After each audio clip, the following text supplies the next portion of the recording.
When certain politicians and the media use the term muscular liberalism, that's just another word for racism and Islamophobia. This stance on Islam has led them into primary schools to ascertain why young girls wear the hijab, as it could be interpreted as a sexualization of these young girls. I say shame on Ofsted for victimizing young girls, for choosing to wear religious articles of clothing. There is no such measure made for other religions or other articles of religious wear.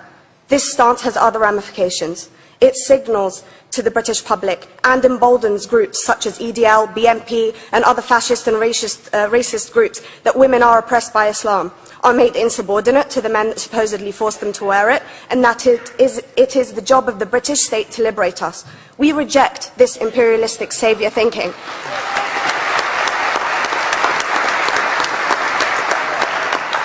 And I am here to state for all people who choose to practice their beliefs openly that we are not oppressed by our faith. Islam is not one homogeneous block. There are Muslim women who do not wear the hijab, and that is their interpretation of their faith. The Quran beautifully states, "La ikraha fid din," which translates to, "There is no compulsion in religion." My faith has given me the right to choose 1,400 years before the Universal Declaration of Human Rights told me I could. A fun fact for you, conference. My dad didn't want me to wear the hijab. I chose to. Those of faith, thank you. Those of faith should have the right to choose to wear their articles of faith. Sikhs wearing the turban, Jews wearing the kippah, or Christians wearing the crucifix. Practicing my right to freedom of expression through the hijab empowers me and other women like me to know that we are able to make decisions for ourselves. Through the hijab, women like me feel empowered to overcome the social expectations of sexualization that is relevant and has currently resulted in many cases of anxiety and worse. I can speak for myself and others like me.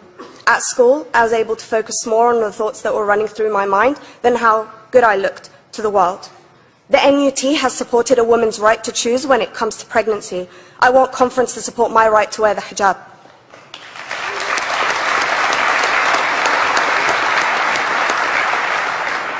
How I choose to practice my faith is clearly displayed for all to see. This makes me the target of hate crime. The level of racist attacks on Muslim women is disproportionate to any other oppressed group in British society because we are an easy target. This decision by Ofsted has ramifications beyond the school gates and must be seen in the context of increased attacks on the Muslim community and perpetuates the outdated notion that Muslim women are victims. I was on a trip last year to Hampton Court with my Year 7s, where a man felt comfortable to call me a terrorist. As a Muslim woman, I'm not a victim, so I challenged him. He denied it. I'm sure you've heard of the Punish a Muslim Day. It's been spoken about a few times already this morning.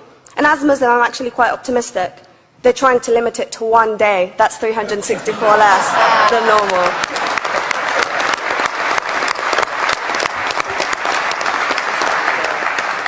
But let's be clear, conference.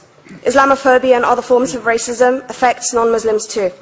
If we don't challenge this stance as a collective, we may turn into a society like France, where women are forced by the law to choose between their faith and their education, their faith and their right to work in the public sector, their faith and their right to enjoy a day out by the seaside with their families.